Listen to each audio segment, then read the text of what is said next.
Trăim acum un timp de șernire, ca să spunem așa. Și la șernirea aceasta e parte, în primul rând, vântul. Vântul care suflă cu putere. Și Domnul care are lopata în mână și își curățește aria. Și vântul duce tot ce este ușor, tot ce este pai, tot ce este pleavă, boabe ușoare, rămânând pe arie doar numai bobul plin. Când a venit la Domnul în 1948, era altfel, ca să spun așa. Nu erau atâtea probleme între frați.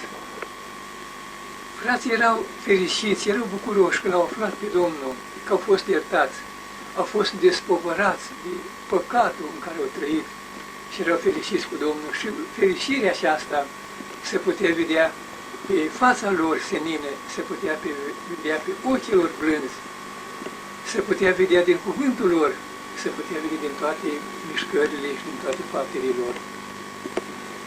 L-am aflat pe Domnul, asta era lucrul cel mai însemnat din viața noastră, pentru că eu personal nu l-am cunoscut pe Domnul până la vârsta de 24 de ani și câteva luni.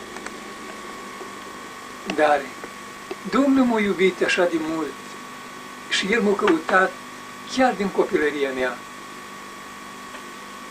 Dar eu n-am ascultat și poate n-am înțeles chemarea Lui. Mi-a fost dragă lumea asta, plăcerile ei. Și așa spune, în 1948, era la 23 mai, era duminica. Veneam dinspre pădure mai cu un prieten și deodată mi-a venit așa un gând și am spus, uite, Costane, dacă mi ajută Domnul să știi că eu mă pocăiesc. Și el a început să râde că mă cunoștea cum eram. Și am venit acasă, asta a fost duminica 23 mai. Și miercurea seara, 26 mai, în 1948, am intrat pentru prima dată în adunarea oaspei Domnului cu gând să mă pocăiesc, să mă întorc la Dumnezeu. Când am intrat în adunare, nu era început adunarea încă. Și apoi s-au făcut rugăciuni, s-au cântat, frații au început să vorbească, iar eu m-am simțit așa de păcătos, așa de pierdut, că am spus eu, nu sunt vrednic ca să stau între oamenii aceștia. Îi vedeam pe ei așa și socoteam eu, oamenii ăștia nu sunt din lumea asta, sunt din altă lume. Așa-i vedeam eu atunci. Și am spus, nu sunt vrednic ca să stau în mijlocul lor. Și am stat vreo 2 ore în adunare și am ieșit din adunare. Nu că nu mi-ar fi plăcut, dar m-am socotit nevrednic, atât de păcătos, atât de pierdut m-am simțit eu atunci. Frații care au vorbit despre Domnul Iisus, așa era la început în adunările noastre. Și din acele 2 ore cât am stat în adunare, cât am auzit despre Domnul Iisus, viața mea s-a schimbat din tinerie. S-a schimbat cu totul, cu totul. Eram fumător, mă rog, atâtea păcate, ca tânăr, la Horeb. Toate s-au schimbat în viața mea, așa cum spune Domnul, că El face toate lucrurile noi, toate cele vechi se duc și toate lucrurile se fac noi. Pentru mine a început o viață nouă. Eram într-o altă societate. Am fost scos din întuneric, din moarte sufletească și am fost adus într-o altă stare fericită de lumină, de pace, de bucurie.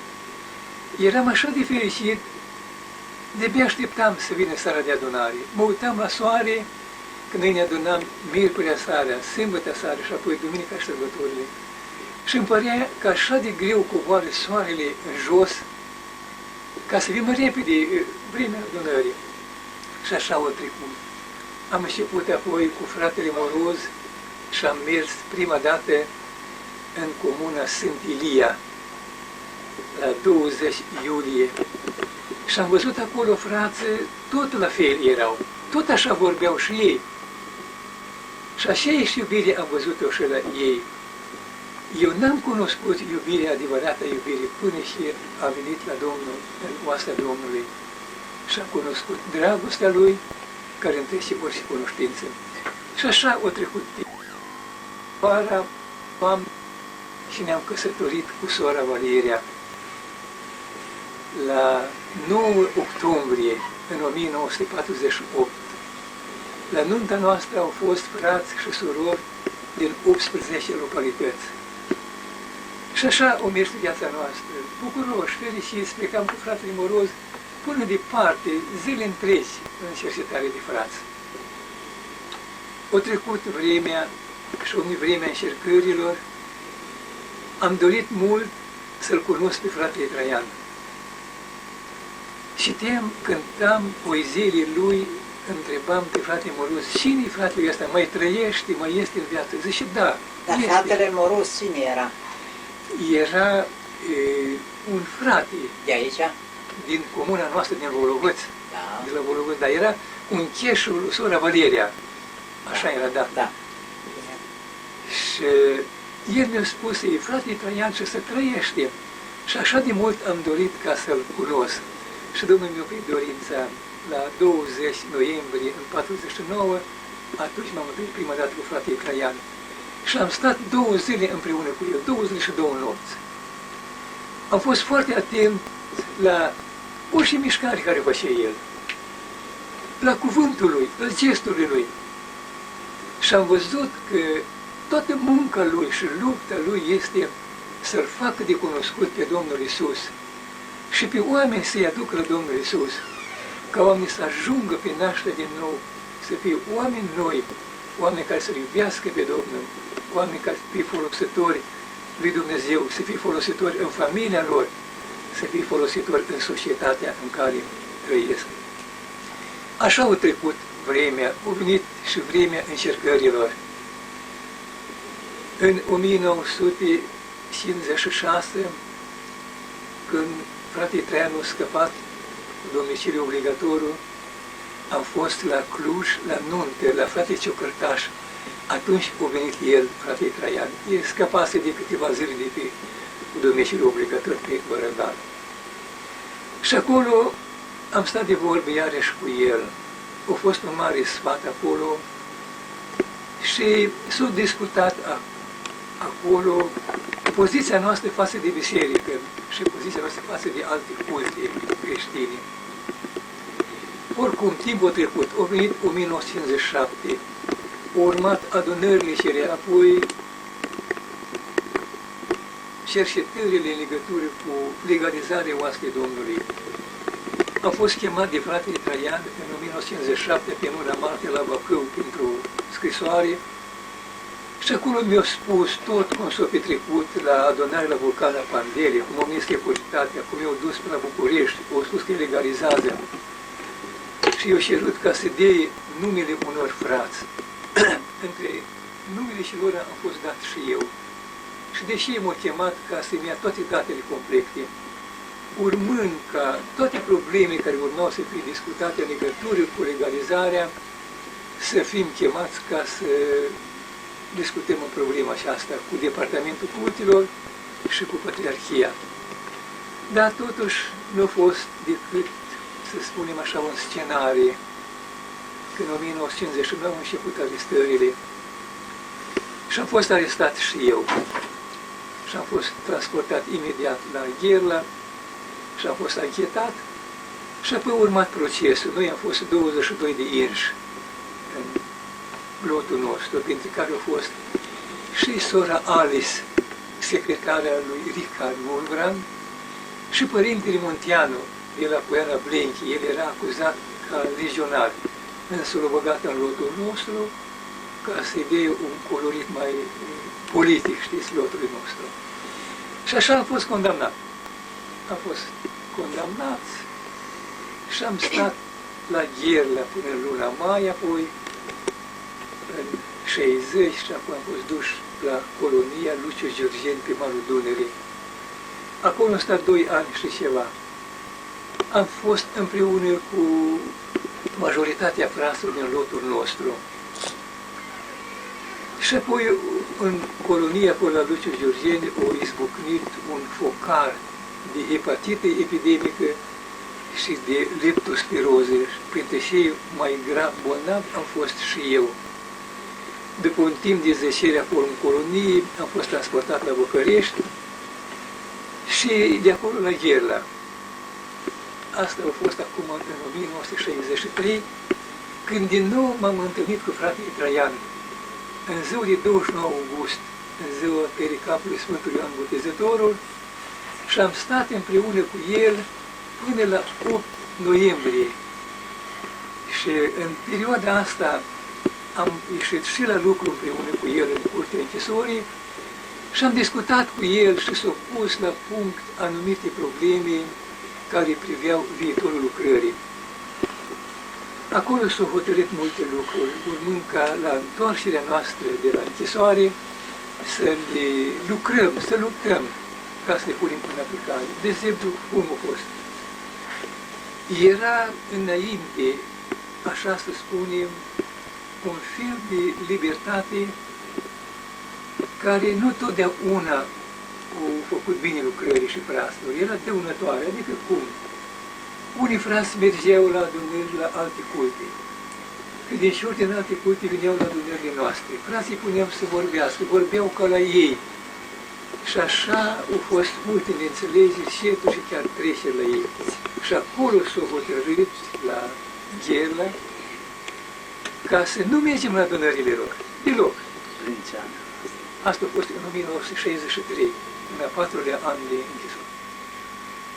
Să nu mergem la adunările lor, să nu mai cântăm cântările lor, chiar deloc. Noi avem atâtea cântări, sunt așa de frumoase, așa de minunate, deși trebuie să îmblăm la veșit, să căutăm de la ei. Și așa a fost că am scăpat la sfârșitul lunii lui iunie în 1964, am scăpat din închisoare. Am găsit acasă soția și copiii. Când am fost arestat, fratele Moroz era bolnav, soția lui era bolnavă. Noi aveam 5 copii mici sub 10 ani. Cel mai mic era de 3 luni și jumătate. A fost greu, foarte greu a fost pentru ei. Puținile bunuri materiale pe care am avut, le-au confiscat. Fără nici un pic de milă măcar să gândească la copii sau la bătrânime, că totul a luat și a fost trecut în procesul verbal de sechestru. Și așa când am venit, pe frate Moros nu l-am mai găsit în viață. Trecuse cu aproape un an și ceva în urmă, trecuse la Domnul. Și m-am întors, am găsit familia bine, copiii și ei mici, nu mai mă cunoșteau, și el mă avea de 3 luni și jumătate când am plecat la închisoare, acum avea 5 ani și ceva, nu mă cunoștea. Și așa au trecut timpul, viața ne-am petrecut-o așa, prin luptă și prin muncă.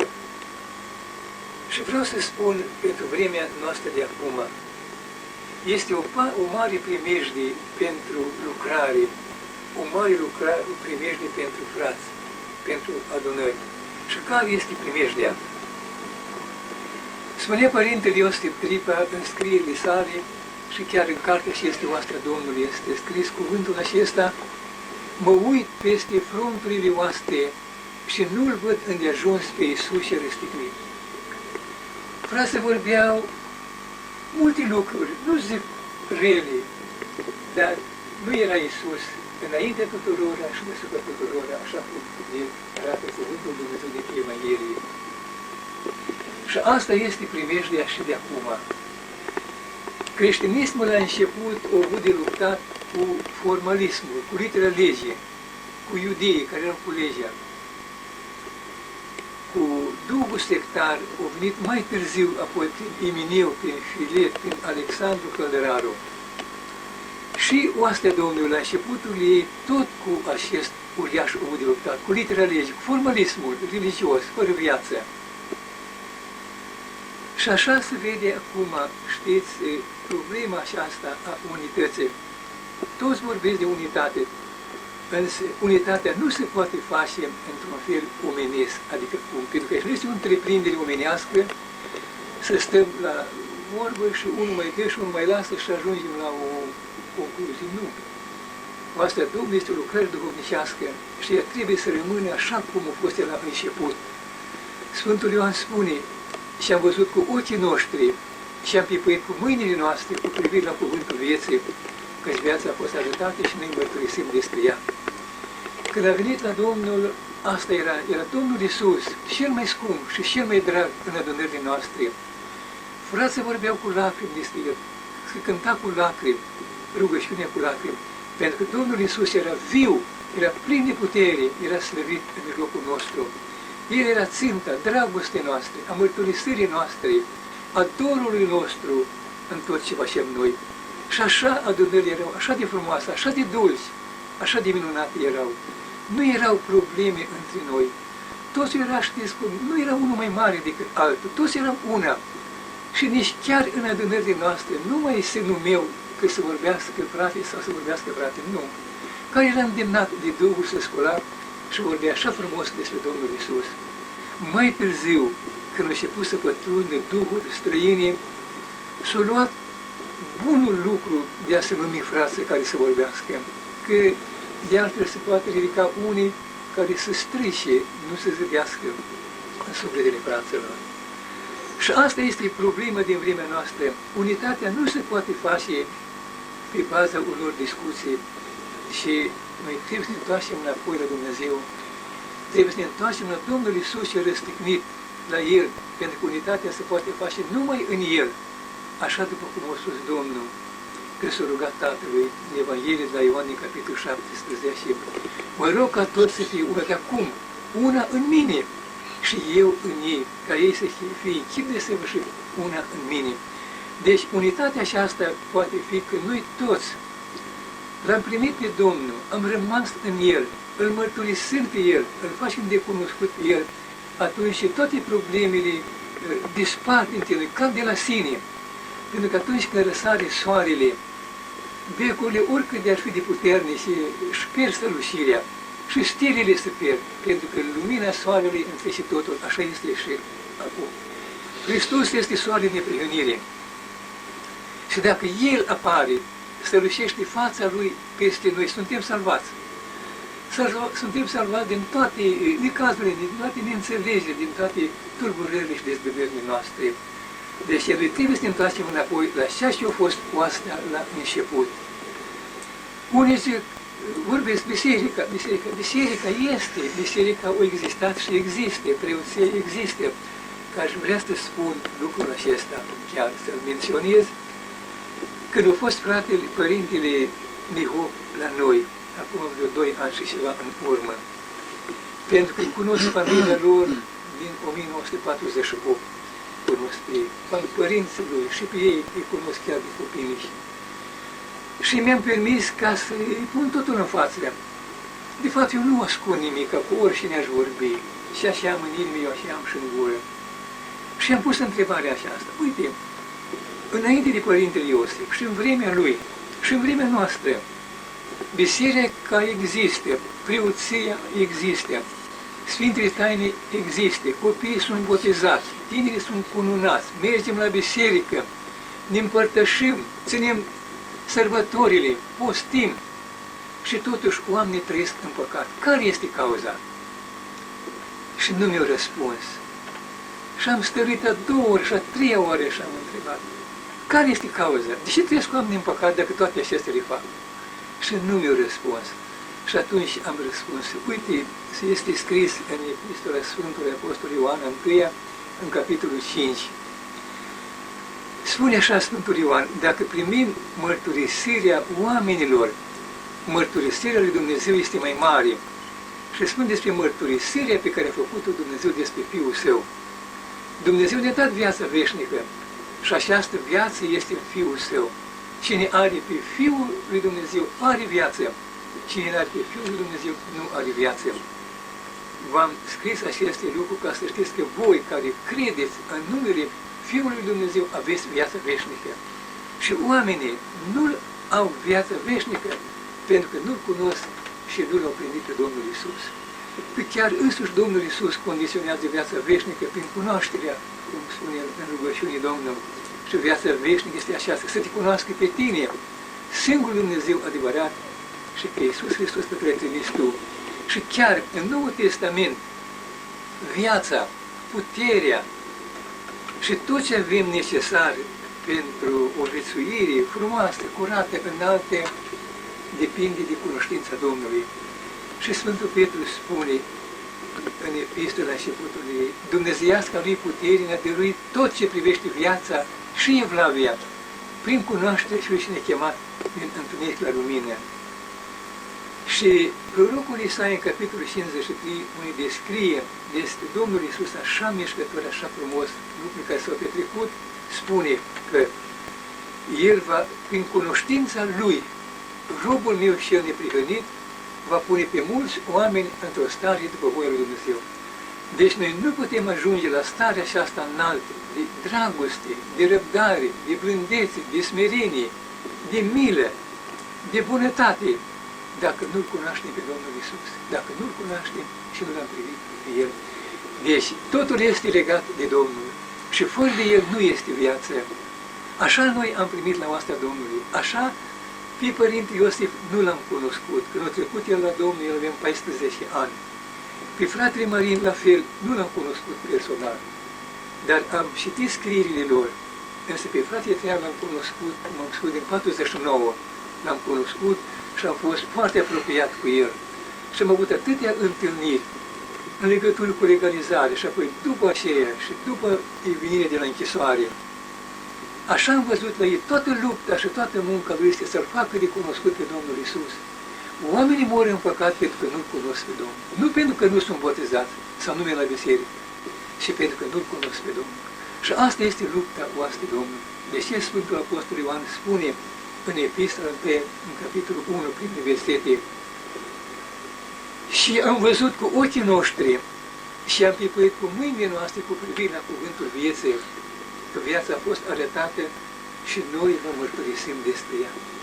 Deci iată, și noi, uite, personal eu am cunoscut lucrul acesta. Așa am văzut și așa am crescut în adunările oastre. Să-L cunosc pe Domnul, să-L fac de cunoscut pe El. Și așa cum am spus, viața mea s-a schimbat din temelie. Și n-am făcut nimic, uite, mărturisesc și spun mereu lucrul acesta. Când m-am întors la Domnul, eu n-am făcut nimica. Unii din alte poate se botează și ca să mântuiască. Nu m-am botezat a doilea oară. Nu m-am împărtășit atunci, m-am împărtășit înainte de Paști, după cum era rânduiala. Nu m-am împărtășit atunci, de toamna, când m-am căsătorit, la 9 octombrie, când a fost nunta noastră, atunci ne-am împărtășit. Deci n-am făcut absolut nimic, eu personal, ca să mă mântuiesc. Și viața mea s-a schimbat din temelie. Și apoi mi-a fost așa de drag cuvântul lui Dumnezeu, de la întoarcerea mea la Domnul. Nu se găseau Biblie atunci. Era așa de mare lipsă de Biblie. Și aveam 300 de lei ca să cumpăr o coasă. Că nu se găseau, după război era foarte mare lipsă de mai multe mărfuri. Vinea din când în când la cooperativă și dacă aveai banul de mână că se poți lua atunci, luai, dacă nu, nu mai luai. Că se vindea puțin, da. Și m-am întâlnit cu un tânăr și ne-am de vorbim cuvântul Dumnezeu și el spune, eu am o Biblie. Cât vrei pe ea? 300 de lei. Ține 300 de lei. Și i-am dat banii pentru coasă. N-am mai cumpărat coasă după aceea. Și am început să citesc în Biblie. Literatură de la oastea Domnului n-am găsit. Fratele Moroz a fost desfăcător de cărți, el a avut foarte multe cărți și colecția de toate foile de la oastea. Era distribuitor. Sigur, da. Însă, în timpul războiului, la noi a fost evacuare, populația a fost evacuată, el a grupat toate cărțile și apoi le-a dezgropat, s-a distrus. N-am mai găsit literatură de la oastea și am citit numai în Biblie. Și mi-am zidit viața mea pe cuvântul Dumnezeu. Eu n-am știut, pe urmă am găsit multe cuvinte din Biblie pe care eu le-am făcut fără să le cunosc că ele ar exista, cum spune Sfântul Pavel Coloseniilor. Cuvântul lui Hristos să locuiască din belșug în voi, în toată înțelepciunea. Și apoi spune Sfântul Pavel lui Timotei, din pruncie cunoști Sfintele Scripturi care pot să-ți dea înțelepciunea care duce la mântuire prin credința în Domnul Iisus. Că nu te poți mântui și noi nu ne putem mântui pe baza oricărei învățături. Nu. Domnul a spus, vor fi mulți în lume și vor înșela pe mulți. Noi avem cuvântul Domnului, Evanghelia, Sfintele Scripturi, mai ales Noul Testament. Acestea ne pot da înțelepciunea care duce la mântuire. Vezi, fiecare cult, fiecare biserică creștină și-a creat, să spunem așa, un statut al ei, un program al ei, gardurile ei. Și fiecare spun, dacă faci așa ești mântuit, dacă nu faci, nu ești mântuit. Și în biserica noastră este același lucru, și în toate confesiunile. Dacă faci așa ești mântuit, dacă nu faci nu ești mântuit, dacă vii la nu ești mântuit, dacă te botezi ești mântuit, dacă nu te botezi nu ești mântuit. Toate acestea știți, deși ar părea să aibă o bază evanghelică, totuși știți, după cuvântul Dumnezeu, nu sunt adevărate. Iertarea noastră, mântuirea noastră, viața noastră veșnică este câștigată de Domnul Iisus prin jertfa de la Golgota. El a plătit prețul răscumpărării. El a purtat în trupul său pe lemn păcatele noastre. Și din pricina aceasta, atunci când a fost răstignit, când a fost pe cruce, Tatăl l-a părăsit. Și el a strigat, Dumnezeul meu, pentru ce m-ai părăsit? Tatăl nu l-a părăsit pentru altceva. Domnul Iisus spune, Tatăl este totdeauna cu mine, că eu fac totdeauna și este plăcut înaintea Lui. Dar atunci a luat păcatele noastre asupra Lui. Și cum spunea prorocul în Vechiul Testament, o clipă te părăsisem, apoi te voi primi din nou în slavă. El a câștigat iertarea noastră, mântuirea noastră, răscumpărarea noastră și El o dă personal. El schimbă viața omului. Fără de Hristos nu este nici iertare, nici schimbarea vieții. Sunt oameni evlavioși, oameni religioși, dar totuși nu sunt născuți din nou. Ar părea viața lor să fie frumoasă, curată, fac bine, fac milostenie, dar când este vorba de păcat, nu-l ostândesc și trăiesc în el, oricând au perioadă ca să trăiască. Să ne spuneți câte ceva despre ceea ce gândiți, ideea care o aveți despre ceea ce se întâmplă astăzi. Poate prinde bine. Vă rog. Vreau să vă pun o întrebare. Ați făcut așa ca o sinteză la drumul parcurs până aici, care este o importantă filă din istorie la care ați participat efectiv prin tot ce ați mărturisit. Acum, ca unul care a trecut prin experimentul ăsta mai mult decât noi ceilalți, mulți alți frați din țară, cum vedeți acum, privind în urmă, retrospectiv, așa cum ați făcut o sinteză a evenimentelor petrecute noastre a Domnului, care, în ciuda tuturor opreliștilor și a persecuțiilor și a frământărilor care au fost mai mult din afară decât dinăuntru, astea au avut mari biruințe în vremea asta și s-a produs într-adevăr un fenomen care nu-și găsește explicație omenească, că în ciuda tuturor problemelor prin care a trecut astea au prosperat foarte mult, atât în număr, cât și în putere și în frumusețe. Acum, timpul ăsta care s-a scurs, cum îl raportați la ce se petrece acum de la Revoluție? Și vorbim acum, după 8 ani de la Revoluție, cum vedeți perspectiva oastei, ce perspectivă acordați viitorului oastei, ca unul care aveți de la Domnul lumina asta, să faceți o analiză și să cântărim așa la momentul ăsta, ce perspectivă are oastea după modul cum merge acum, după situația din astea Domnului, față de ceea ce s-a petrecut, să ne spuneți așa cum vedeți perspectiva oastei și situația din astea Domnului pentru viitor și cum ar trebui să fie. Ea să aibă totuși același drum și totuși să poată avea aceeași biruință care veniți înainte. Mă folosesc de cuvintele Părintelui Iosif. El nu numai a spus, el a strigat cu toată puterea sufletului său înapoi la Iisus cel răstignit, înapoi la viața primilor creștini. Că viața primilor creștini o legat-o de întoarcerea la Iisus cel răstignit. Atâta vreme cât în adunările noastre Domnul Iisus a avut întâietate, El a fost iubit, a fost adorat, Lui i-am cântat, pe El l-am mărturisit, în numele Lui ne-am adunat, biruința am avut-o prin El, în toate lucrurile, știți, a fost bine, dar pe măsură ce se caută a se pune cu totul altceva în locul Domnului, atunci nu mai este bine. Uitați-vă un lucru, că totdeauna trebuie să căutăm că creștinismul nu a început cu noi, nici biserica nu a început cu noi și chiar nici oastea nu a început cu noi, generația noastră. Trebuie să căutăm în Sfintele Scripturi ale Noului Testament să vedem unii lucruri care s-au petrecut ca să tragem învățătură și pentru vremea noastră.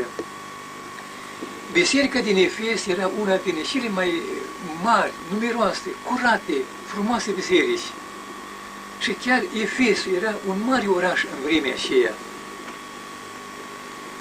Dar chiar de pe timpul Sfântului Pavel au pătruns duhuri străine, duhuri de formalism, fără de viață. Cei ce au fost, în fruntea bisericii și poporul, au căutat să lupte împotriva acestor duhuri. Chiar pe cei ce ziceau că sunt apostoli trimiși Domnului, i-au pus la încercare și nu i-au găsit. Și erau mincinoși.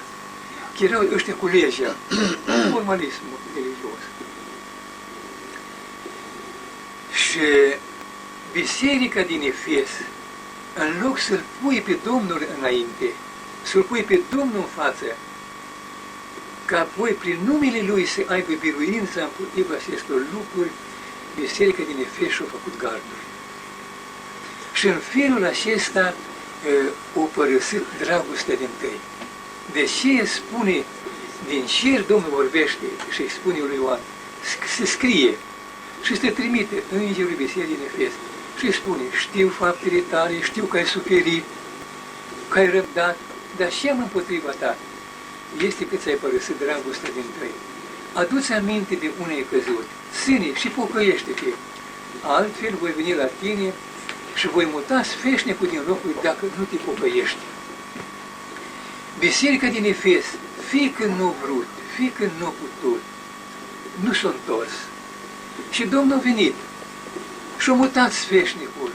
Uite-te, nu după mult timp, și în vremea noastră chiar, orașul acela Efes așa de mare și de frumos, nu-i nimic, ca niște dărâmături nu mai este. Iar despre biserica creștină nici nu se pomenește. A fost un tuș, un sat de pescar. Este o mănăstire, spune creștinii, mai departe ceva de Efes. Care a fost greșeala bisericii din Efes? Ei nu l-au pus pe Domnul înainte, că ar fi avut biruință și ar fi rămas. Dar ne-au rămas în istorie ca o pildă de ceea ce se întâmplă când noi căutăm o scăpare fără de Domnul. Căutăm metode neevanghelice. Și atunci noi singuri ne ducem spre căușire, spre nemicire totală. De ce este nevoie acum? Înapoi la Iisus răstignit. Asta este chemarea timpului de față. Că dacă nu se va realiza lucrul acesta, știți ce o să se întâmple? Uite ce o să se întâmple. O să se întâmple așa cum s-a petrecut pe timpul Părintului Iosif cu statutele. Se spune că mai mult de jumătate din oastea Domnului au primit statutele. Apoi toată oastea noastră s-a pierdut. Nu a rămas nimica din trânsa. Nimica. Oastea care a rămas cu Părintele Iosif, aceea este oastea de astăzi. Și acum tot așa se timp despre acest lucru. Statutul care s-a făcut este puțin îndulcit față de cel de atunci. Dar scopul este același. Cum? Oastea să se piardă în marea mulțime a oamenilor, adică membrilor bisericii, să se piardă. Ori oastea, dacă ajunge în starea aceasta, nu mai este nimic din ea. Ea este o personalitate, are identitatea ei. Ea nu poate să dispare. Dacă dispare, spunează că a fost ucisă, a fost omorâtă. Dar asta este chemarea timpului de față. Înapoi la Domnul Iisus, frații care îl mărturisesc pe Domnul, să-L mărturisească cu toată credința, cu toată dragostea, cu toată puterea sufletului său. Și așa să fie îndemnați și îndrumați toți pe Domnul Iisus, iar Domnul să fie dus la fiecare dus. Vezi cum spune Sfântul Apostol Pavel la Coloseni, capitolul 1, versul 28. Pe El îl propovăduim noi, adică care noi, toți cei apostoli și toți cei care din vremea aceea, pe El îl propovăduim noi și sfătuim pe orice om și învățăm pe om în toată înțelepciunea ca să învățășăm pe orice om desăvârșit în Hristos. Nu ajunge numai ca să știm câteva versete din Biblie, și trebuie să locuiască în toată înțelepciunea, în inima noastră, cuvântul lui Dumnezeu. Să nu amestecăm, așa cum spune prorocul în Vechiul Testament, un cuvânt de aici, un cuvânt de acolo, un cuvânt și așa, că nu este bine. Trebuie ca Hristos să ajungă în drepturile Lui, în oastea Domnului, în viața noastră, în familia noastră și în adunările noastre. Fără această întoarcere, fără această revenire la dragostea din tâi, dragostea bisericii din Efese era dragostea pentru Isus.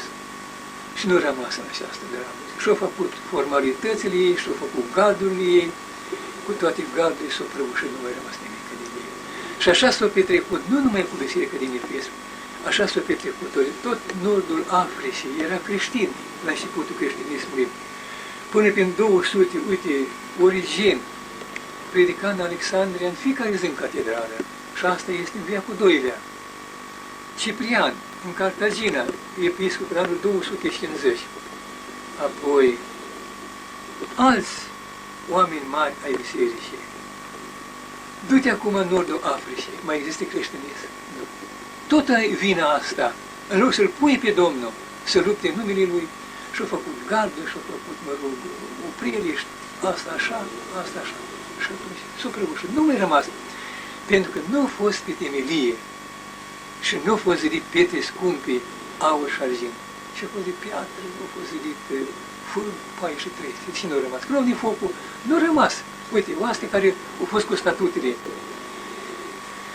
După moartea părintelui Iosif, încă o mai deinuit, încă 2-3 ani. A venit războiul, a venit starea de asediu. Nu era voie de întâlnit noaptea. Și s-a pierdut. Când de focul, s-a pierdut. O ars, nu mai rămas. Deși pentru că a fost paie, a fost fân, a fost treste. O lucrare făcută de părintele Iosif, care a pus aur. Ce este aur? Cuvântul lui Dumnezeu. A pus pietre scumpe, cele mai scumpe cuvinte ale Domnului. Astea sunt cuvintele cele scumpe, mărgăritarele. Și au rămas, și așa este și acum. Veți vedea, nu peste mult timp, ce se va întâmpla.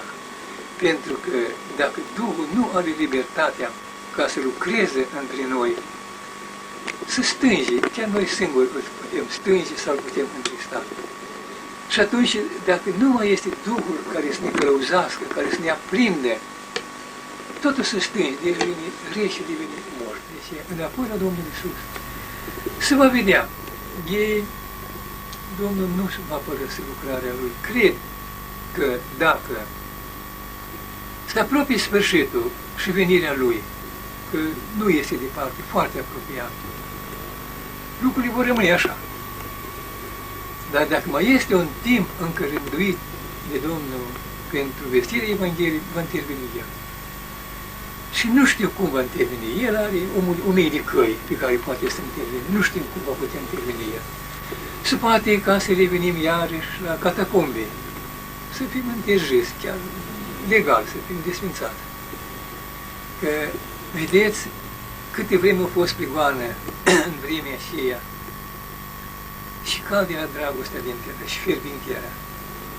Spune în Cântarea Cântărilor, suflă crivățule peste grădina mea ca să picuri mirosurile din ea. Crivățul ăsta e vânt de miază noapte, ăsta aduce rășeala, nu aduce căldură. Dar tocmai el sufla ca să aducă, să picuri mirosurile. Asta este. Domnul Iisus a spus așa cu ucenicii săi, când era ultima noapte. Zice, haidem să plecăm de aici, că vine stăpânitorul lumea și esteia. El n-are nimic în mine, dar vine ca să cunoască lumea că eu iubesc pe Tatăl. Adică cum vine înțeles cuvântul ăsta? Că dacă nu vine diavolul să ducă la răstignire, nu se putea vedea că el iubește pe Tatăl. Ba da, se vedea. Dar aici, prin suferințele pe care o îndura Domnul, o arătat ascultarea Lui, iubirea Lui față de Tatăl, că nu ieși cu nimic din cuvântul Tatălui. Că nu este greu să fii credincios, chiar să predici sau să cânți în vremuri de pace, în vremuri de bucurie, în vremuri de liniște. Dar atunci când ești în primejde să fii amendat sau să fii arestat cu totul altceva. Și aici se poate vedea aceia care îl iubesc pe Domnul. Vedeți, pe timpul Părintelui Iosif au fost ofițerii oaste, intelectuale.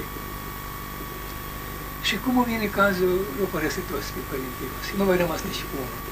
Chiar la sfatul ăsta din 12 septembrie din 37, a venit încă Părintele Munteanu, Părintele Pugoridi, de la Bacău, la Scorțeni. Și acolo o trădat pe Părintele Iosif. El a venit și a dus cântarea aceea, te-am trădat Iisus, sau te-am vândut Iisuse. El a cântat cântarea asta. Da. Și la amenințările metropolitului o trecut de partea cealaltă și l-a trădat pe Părintele Iosif. Tot atunci au rămas numai Părintele Vladimir, pe urmă și Părintele Viorel Bujoreanu și el a avut abatere, nu mai fost. Din ofițerii și lăutați, nu mai rămas nimeni. Au rămas numai laici, mirenii, popor de jos au rămas, nu intelectuali. Ei au dus, mă rog, lumina, au dus făclia și au ținut sus cuvântul vieții. Are de la Revoluție, prin faptul că, așa cum am văzut și la casetă și cum a fost după Revoluția și imediat a apărut articolul, chemarea în ziarul oficial la Patriarhie.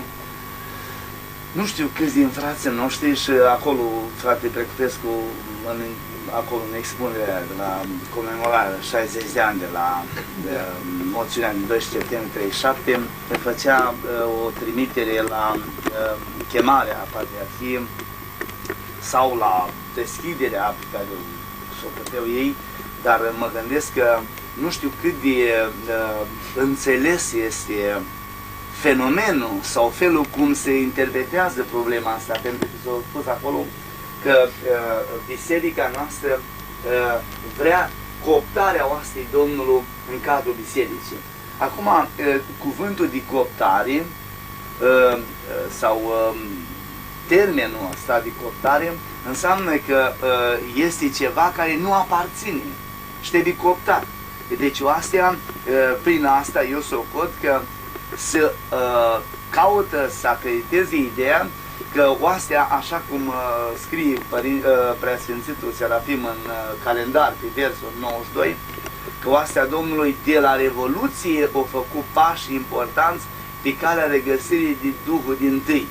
Acum ne punem întrebarea, oare în tot timpul ăsta, când de fapt, așa cum a spus, oastea au avut mari biruințe până la Revoluție, cu toate opreliștile, cu toate închisorile, cu toată ostilitatea autorității și poliție și religioase, totuși se acreditează ideea că astea până la Revoluție, atunci unde au fost? Dacă la Revoluție au făcut pași importanți pe care le găsei Duhului dintâi. Sau, mai concret, când s-au pus exact acum problema asta, cooptarea oastei, adică cum să fim cooptați? Unde am fost noi? Astfel de chemări s-au mai făcut, nu este ceva nou. În 1948, după ce a fost numit patriarh Justinian, unul din primele acte pe care le-a făcut, a desfințat toate asociațiile religioase în cadrul bisericii. Și asta, în ce an asta? În 48. În 48, da. Decretul. În 48. Acum, după decretul ăsta, după chemare, au făcut o chemare către toți credincioșii noastre a Domnului.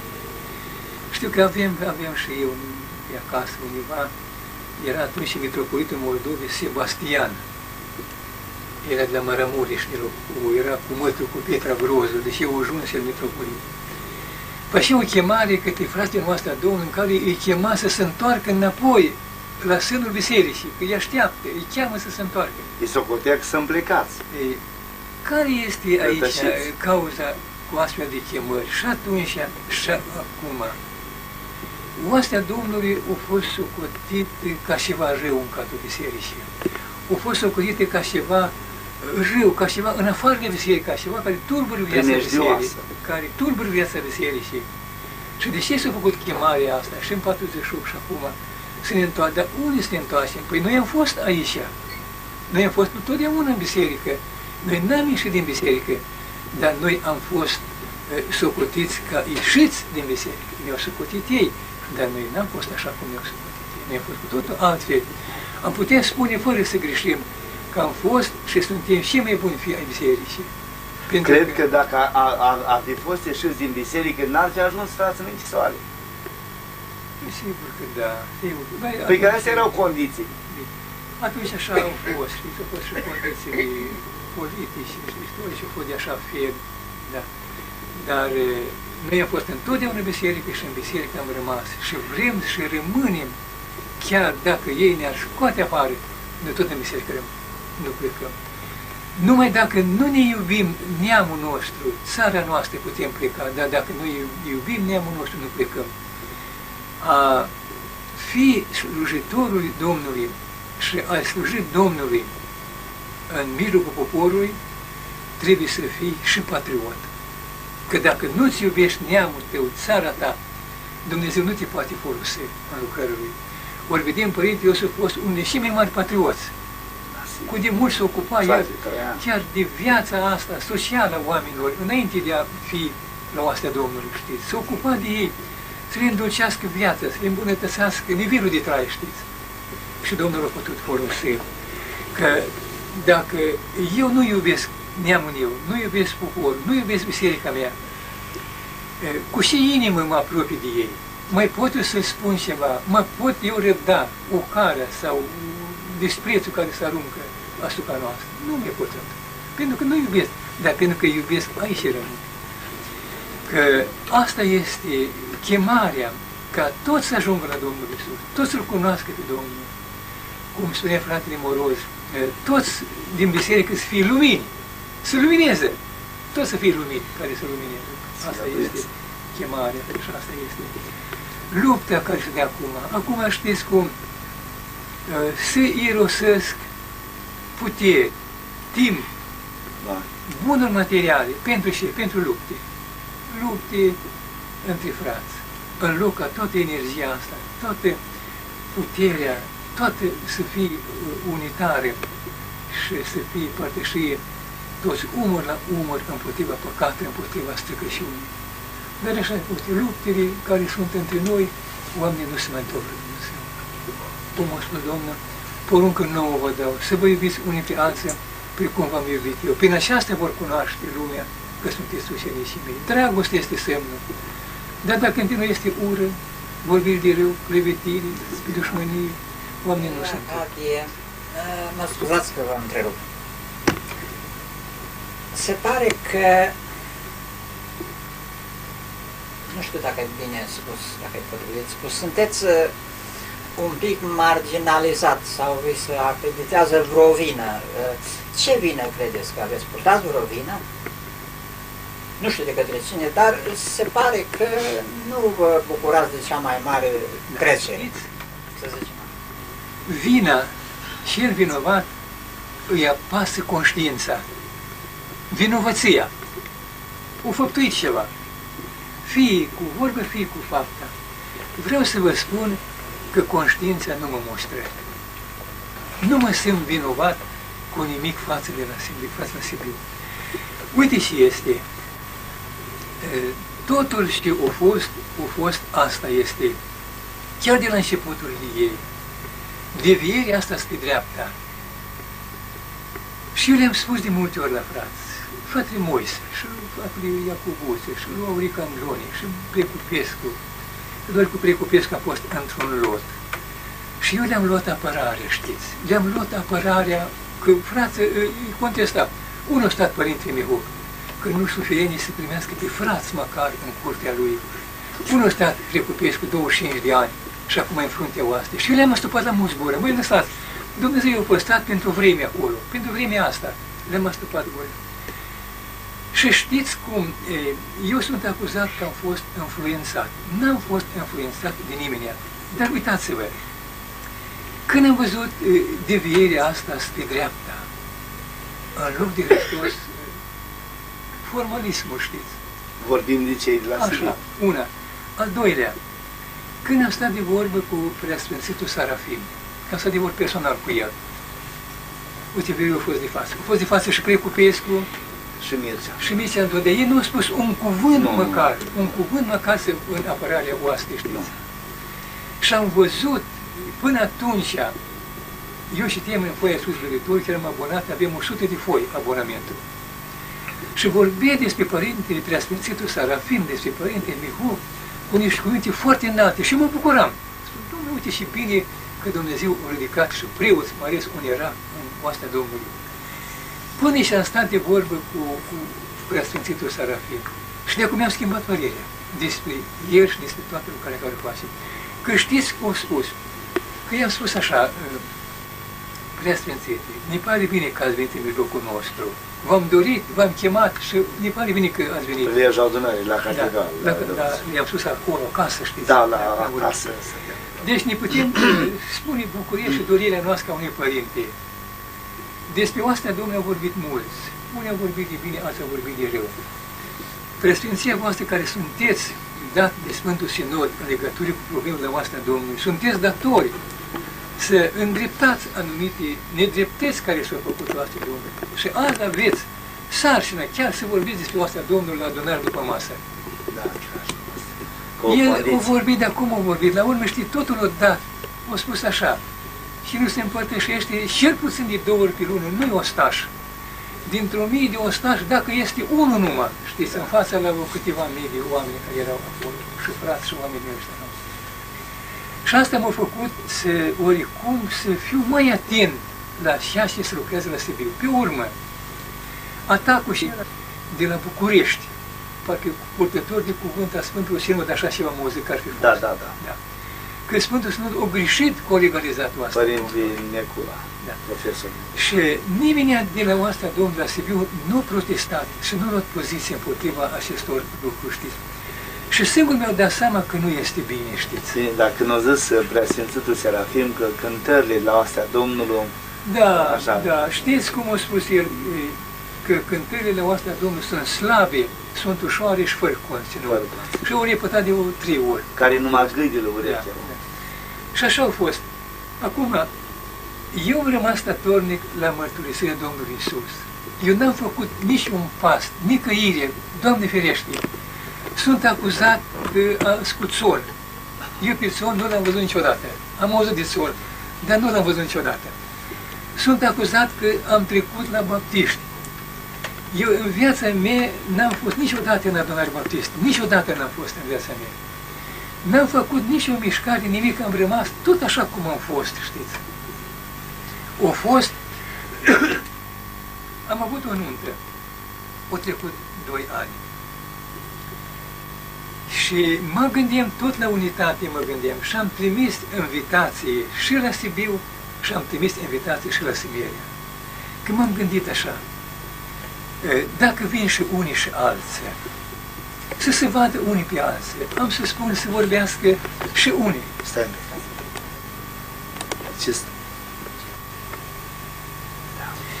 Așa spun, am făcut invitații, am trimis și la Simeria, în noastră Domnul se publice.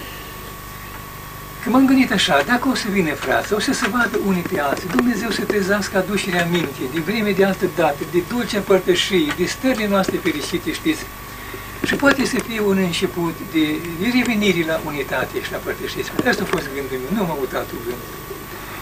Frații la Simeria au publicat așa frumos invitații cu o floare încă acolo. Și la Sibiu nu au publicat nimic. Ba din conte mi-au trimis o scrisoare care am primit-o prin luna octombrie, am primit scrisoare și mi-a dat-o Marcu, în care îmi pune condiția așa. Dacă eu pe cei de la Simeria nu-i primesc, îi scot afară, vin și ei. Și dacă nu, nu. Ori eu am primit prin octombrie de scrisoarea de la ei, mi-a dat-o Marcu. După? Nu, a fost la 30 iulie. Da. Acum, acolo, la nuntă, eu n-am stat tot timpul, frații au venit de dimineață. Bine, ați fi putut împlini condiția asta chiar? Nu, n-aș fi, niciodată. Eu în viața mea n-am scos pe nimeni din adunare. De asta. Frații au vorbit, ca să vă spun adevărat, eu nici n-am știut că a fost vorba la nunta noastră să facă sfat. Eu n-am știut de lucrul ăsta. N-am știut până sâmbătă. N-am știut că vor să facă sfat. Sâmbătă că eu m-am dus la un cetățean acolo, am avut ceva la el și ajung pe un frate. Venind, frate zice, frații au plecat înainte, zice, și eu am rămas mai în urmă, zice, pentru sfat. Când am ajuns acasă, la noi era acolo pe Torocul o mulțime de frați. Sfat. Nu știu nimic. Nimica nu știu, tete. Martul este Domnul, eu n-am știut de sfat. Nu, frați, așa, zice, unii au plecat, că nunta au fost la Căminul Cultural de la Bun. Și o parte au plecat acolo și acum așteptăm și să stăm acolo. Au plecat toți acolo. Eu n-am putut rămânea, eu am fost cu nunta. Am trebuit să mă duc după pâine, am avut alte treburi și n-am rămas acolo la sfat, știți. Și acolo frații au vorbit, ei nu au vorbit pe ascuns, nu au vorbit de rău lucrarea, nu au pomenit de frați. Și au făcut o moțiune în care au arătat starea de lucruri din oaste, în care au arătat că nici pentru biserică nu este bine dezbinarea asta din oaste. Și au arătat cauza, lucrurile au mers bine. Odată cu venirea Părintelui Mihoc și încadrarea lui acolo, în comitetul de conducere, au început necazurile. Tensiune. Și frații au cerut înlocuirea Părintelui Mihoc cu un alt preot, nu refuzat, știți, și să-l înlocuiască. Și nimeni nu a fost silit să semneze. Nimeni nu i-a spus minciuni altceva, uite cum a spus pe Popescu aici, da. Cum s-a fost la Burla, că au făcut sfat, pe secret, au pus pe frate să semneze pe ascuns, fără să știe. Asta a fost în public, acolo, în sală, sigur. Fiecare au avut, uite-te, au avut dreptul și dacă au avut, nu i-au făcut un cuvânt din moțiunea aceea, au spus, mai bine ar fi așa. Și așa s-a scris. Și așa s-a scris, știți. Da, până că acum, târziu, seara, înainte de a se începe adunarea, era sala aproape plină, Părintele Gicu s-a urcat pe scenă cu moțiunea aceea. Și-a spus. O citit-o în forma Și-a citit-o în formă în care s-a redactat. Da, s-a redactat. O citit-o și-a spus așa, dacă cineva nu-i mulțumit sau dacă mai are de adăugat ceva, atunci se spune, modificăm. Și toți au fost de acord, nu s-a făcut nimic pe ascuns. Cine vrea să semneze și de acord bine și cine nu. Care a semnat, a semnat și că, uite, au fost frați că nu au semnat. Da. Și nu semne nimeni, eu nu semnez. Adică în deplină cunoștință de cauză. Așa. Și pornind din aici, ei au început mai mari, de fapt, din întâlnirile la Redeuție, eu luat asupra mea, că cum am avut o îndrăzneală, probabil, pe Popescu, pe spus felul cum am vorbit cu Preasfințitul, știi. Și aici, acum, cu moțiunea asta, ei ca să nu au pus vârf, chiar la toate. Și a început o campanie de dispreț, de băjuri, de minciună, știți. Că s-au adunat după aceea la vicul de sus, la Marcu. Și au făcut sfat împotriva mea. Lucrul ăsta mi l-a spus Costică Pânzaru. Mi l-a spus așa la Sfântul Nicolae, la dată după aceea. Și au pus pe frați să știe, să se semneze. Și frații nu știu până ce semnează. Au semnat chiar și ginerile meu au semnat, fără să știe și ei. Împotriva mea, uite așa. Costică Pânzaru mi-a spus că împotriva mea au fost făcut așa. Și asta este situația. Că ei m-au marginalizat, eu niciodată n-am dorit scaune sau să fiu în frunte. Dacă pot să fac ceva pentru Domnul, o fac din toată inima, o fac neselit cu toată dragostea și din încrederea mea puternică în Domnul, că El numai ne poate salva și ne poate izbăvi și din starea aceasta nenorocită de acum de tulburare. Fără de El putem încerca, putem face sfaturi. Unii s-au dus, tot au vorbit de rău. Unii s-au dus, tot au dezbinat pe frați. Și așa au fost, uitați. Acum, când a fost sfatul ăsta la Corocăiești, când li s-a pus în față, nu au dus niciun cuvânt de apărare sau un argument că nu este așa. Da. Uite cu toți morți. Când ne-am întrebat fraților la Sibiu, spuneți, bune ați mers undeva dezbinată și ați unit-o? Eu și mă privește pe mine, eu nu mă duc din asta, Domnule, și nu mă duc din biserică. Chiar dacă m-ar scoate cu sila, eu nu mă duc. Eu sunt conștient că Domnul m-a chemat aici și sunt conștient că Domnul mi-a încredințat o slujbă aici, în locul ăsta. Și eu sunt conștient că dacă trec din viața aceasta, de aici trebuie să trec. Sau dacă vine Domnul, de aici trebuie să mă găsească. Orice pas care îl fac, spre dreapta sau spre stânga, eu îmi pierd, nu numai cu lumea, îmi pierd și sufletul. Eu așa am înțeles. Și așa mă bizuiesc pe principiul ăsta. Că trebuie să mai fim ocăriți, asta așa este. Domnul Iisus a spus, din pricina mea veți fi. Deși nu-i pribănit nimeni, deși nu-i vorbit de rău nimeni, din ăștia care formalismul ăsta, așa fără viață, deși măcar îl mărturisesc pe Domnul, că se mai spune lucruri, spune adevărate despre ei, nu minciuni așa cum folosesc ei, dar Domnul a spus, din pricina mea veți fi, nu iubiți, nu lăudați, ci batjocoriți. Când Domnul spune la ultima fericire, ferici de voi când oamenii vă vor huli, vor spune lucruri rele și neadevărate despre voi mențin pentru mine, cum ei au răspândit zvonul că am trecut la baptiști și Dumnezeu m-a pedepsit și ne-a rupt amândouă picioare. Chiar au copii după actul de botez. Copii că eu sunt botezat la baptiști. Și fel de așa dimensiuni, direct așa mă mir, cum nu, măcar să le mai șlefuiască minciunile astea, dar așa de prostiești, ca să zic, de dreptul așa, uite minciuni, pe care un copil nu le poate. Tată, mai credeți într-o rezolvare fericită a, să zicem, conflictul ăsta care e acum? Credeți că totuși se va rezolva cumva? Există vreo soluție, o șansă? Mă gândesc că după mine, asta este o părere mea, știți. Dacă vine o vreme de încercare iarăși, că trebuie să vină, cu toată libertatea care este, pe timpul Părintelui Iosif nu era libertate, era o libertate de plină. Și totuși atâția frați au fost bătuți, au fost închiși, au fost amendați, cu toată libertatea care a fost. Dacă va veni o vreme de încercare sau se va vota legea asta cultelor, în care fiecare biserică creștină trebuie să-și desfințeze toate asociații în cadrul ei, și vom ajunge la starea aceasta, ca și oastea să fie din nou desfințată, eu după mine consider că este din partea Domnului un lucru bun pentru oaste. Da. Și atunci, ce să se întâmple?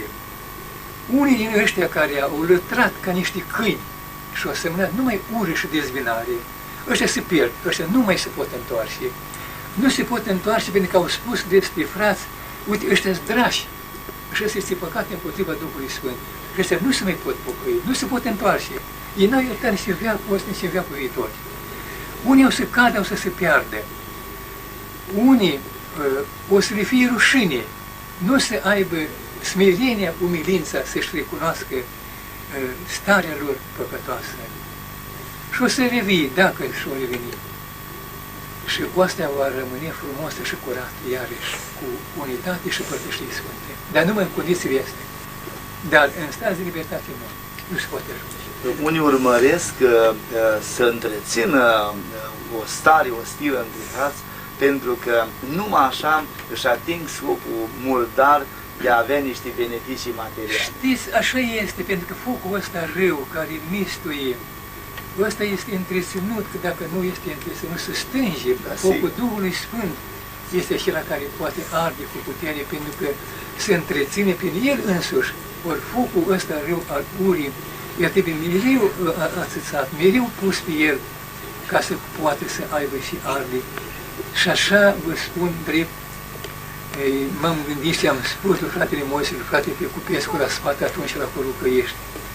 Și am spus, frate Moise, ați avut 50 de preoți, când a fost adunarea și cu preoți care simpatizează oastea Domnului. Ați avut 50 de preoți. Asta era, o minune asta a fost. Și în loc să le arătați cum a lucrat Părintele Iosif, să călăuziți la lucrarea asta oaste prin Domnul Iisus, i-ați răsculat împotriva fraților. Și imediat s-a făcut un comitet de luptă cu președinte, cu secretari împotriva fraților.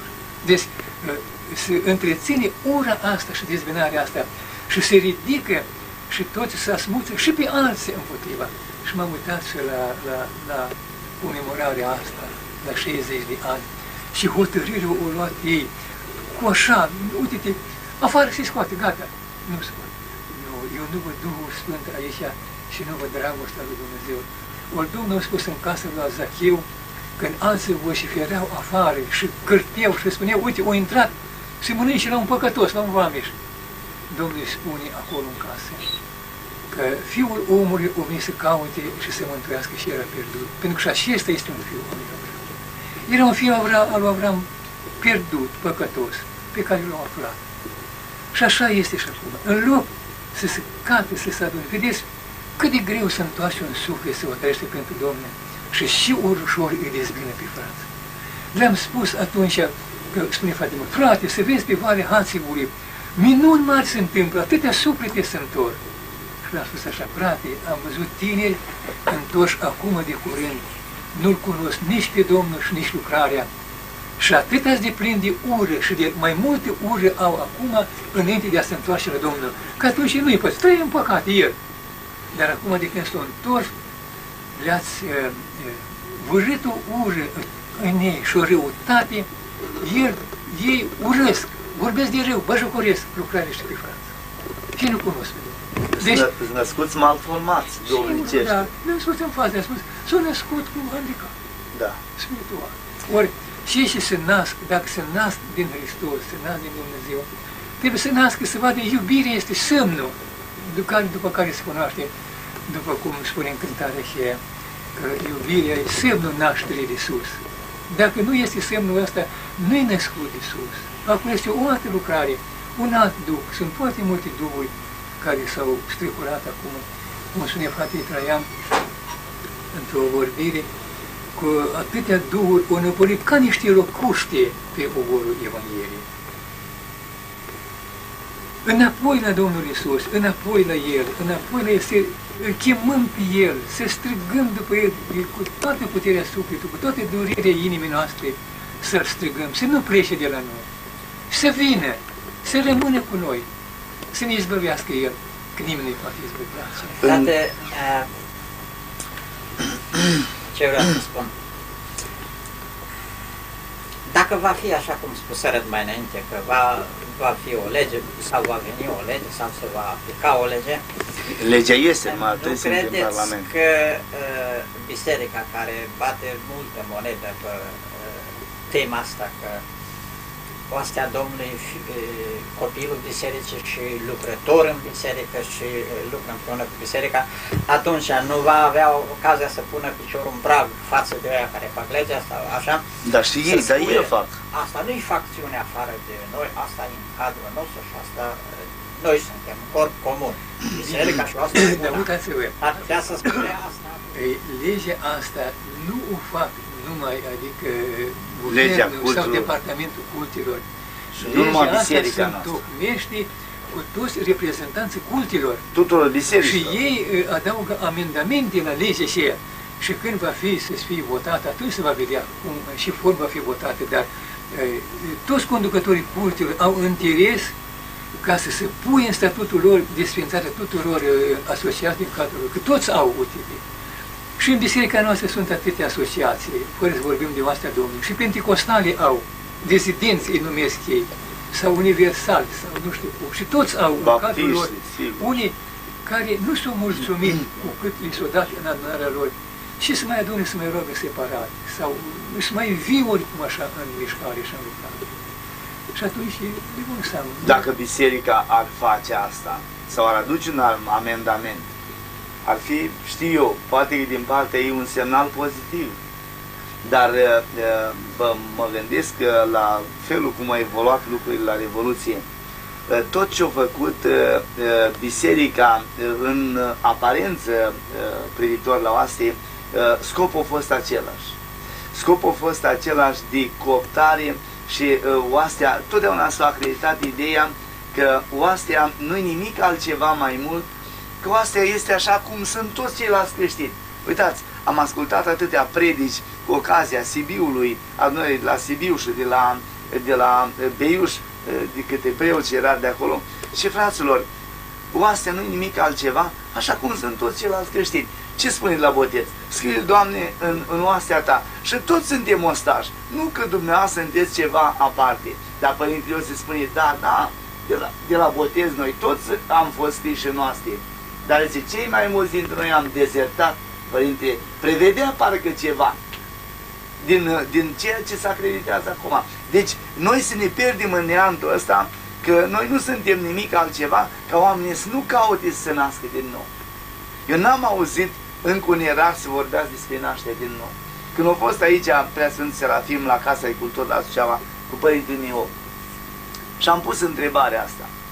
Biserica are cele 7 taine, printre care și taina pocăință. De ce în biserica noastră nu se pune accent și nu se vorbește nimic despre taina pocăință? Și nu s-a dat niciun răspuns cu privire la asta.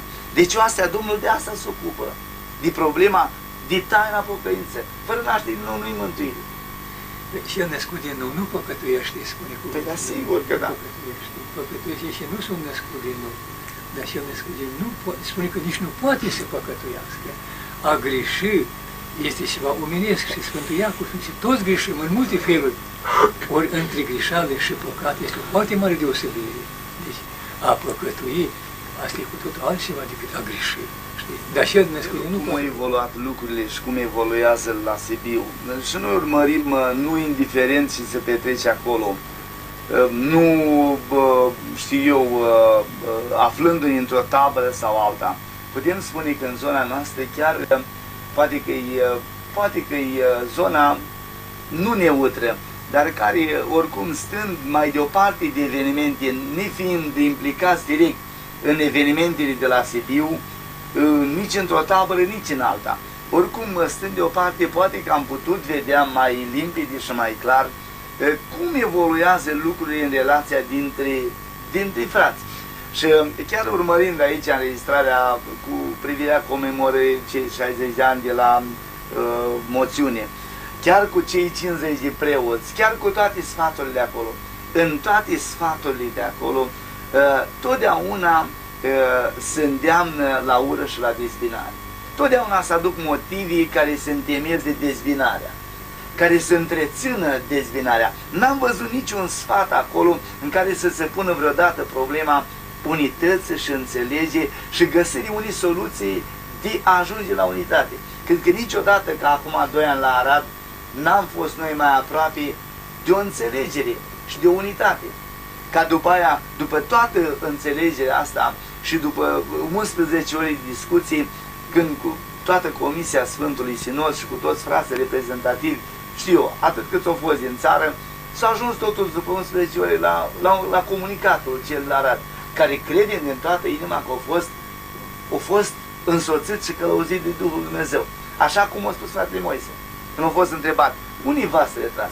Ne-am retras să ne rugăm, așa a spus preasfințitului Algeșanu, să vedem dacă din partea Domnului semnăm comunicat sau nu. Și atunci și am primit îndemn că din partea Domnului.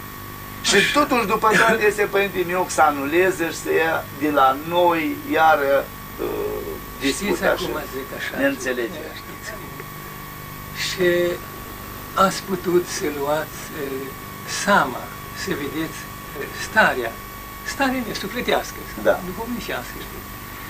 Ați putut să auziți din gura mea cuvântul pe care eu îl cred, pe care îl mărturisesc.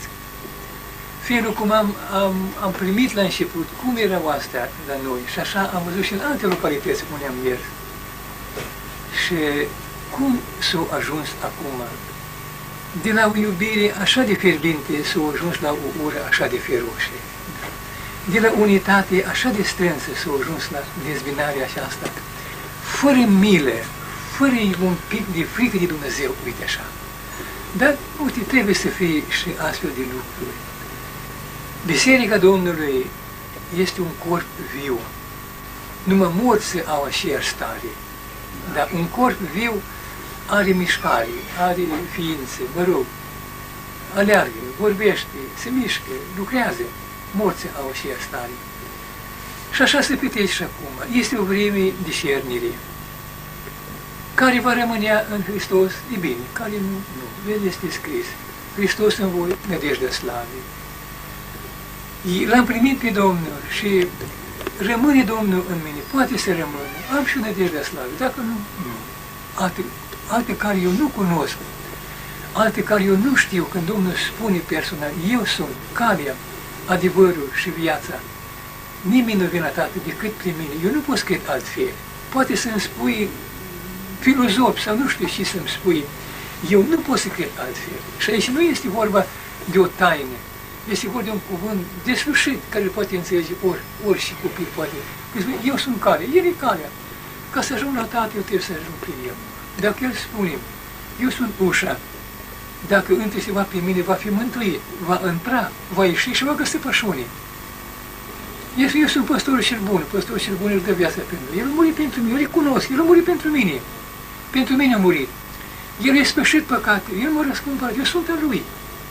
Și eu rămân cu El, eu nu pot să, adică să răstorn tot ce a plătit Duhul Sfânt și Cuvântul Dumnezeu în viața mea și în inima mea.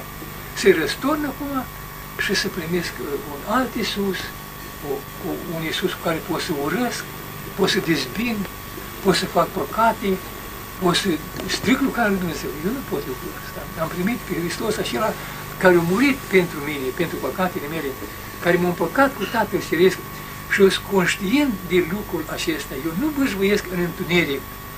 Eu sunt conștient că El m-a primit și m-a iertat. Eu eram păcătos, pierdut. Și El m-a despovărat.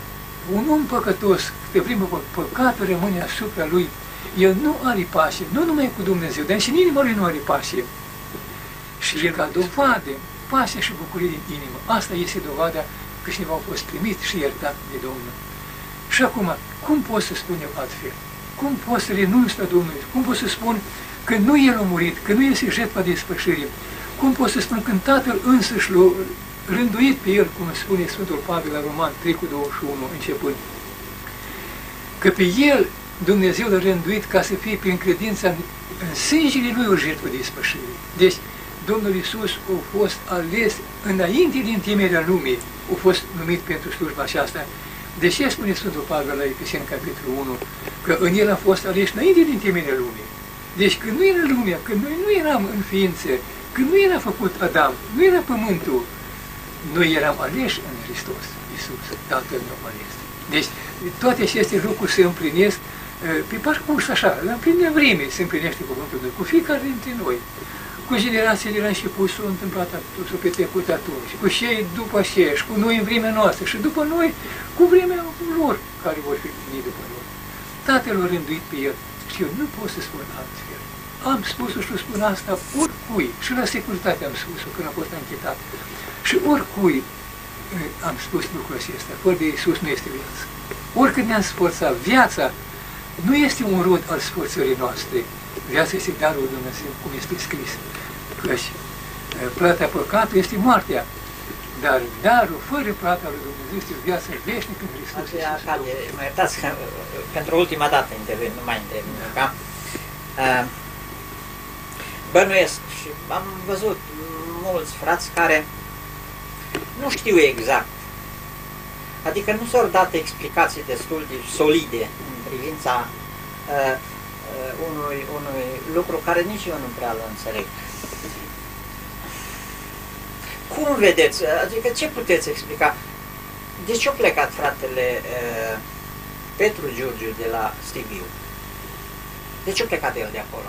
Aș vrea să vă spun ceea ce am auzit chiar din gura lui. Sunt mulți frați care nu știu lucrul ăsta, adică ar vrea să știe, că îl simpatizează multă lume, mulți frați. Ceea ce am auzit și din gura lui Ionatan și din gura lui Petrică Giurgiu. Când a fost luat la Virește atunci, dacă vă aduceți aminte, ei am pus lui Ionatan 4 întrebări. De ce ai plecat de la Sibiu? De ce nu predai arhiva? De ce nu predai tipografia? Și încă o întrebare, 4 întrebări.